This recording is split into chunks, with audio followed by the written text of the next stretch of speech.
நான் சீக்கிரம் கிளம்பணும்.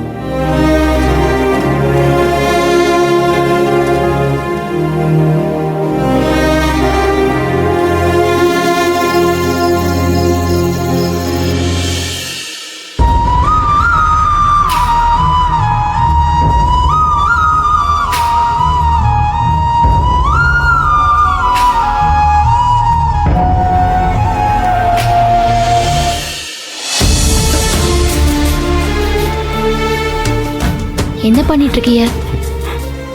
தப்பு பண்ணிட்டேன் ஆனந்தி, பெரிய தப்பு பண்ணிட்டேன்.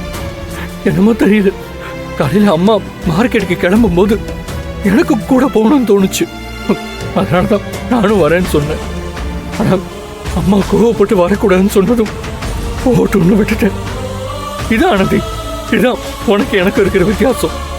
அம்மா திட்டியும் அம்மா கிட்ட நீ பேசியிருக்க, அவங்க பின்னாடியே போயிருக்க. ஆனா நான் அப்படி பண்ணலையே. என்னதான் அவங்க என்ன திட்டி இருந்தாலும் நான் அவங்கள தனியா போக விட்டுருக்க கூடாது. அவங்கள சமாதானப்படுத்தி கூட போயிருந்திருக்கணும். அதான் நான் பண்ண பெரிய தப்பு. நீயும் அங்க இல்லாம இருந்திருந்தா அம்மா நிலைமை என்ன ஆயிருக்கும்? யோசிச்சு பார்க்கவே பயமா இருக்கு.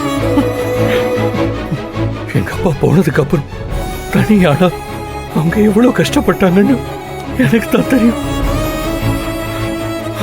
ஏதோ என் மேல இருக்கிற பாசத்துல நான் தான் சப்போர்ட்டிவா இருந்தேன்னு அவங்க சொல்லுவாங்க.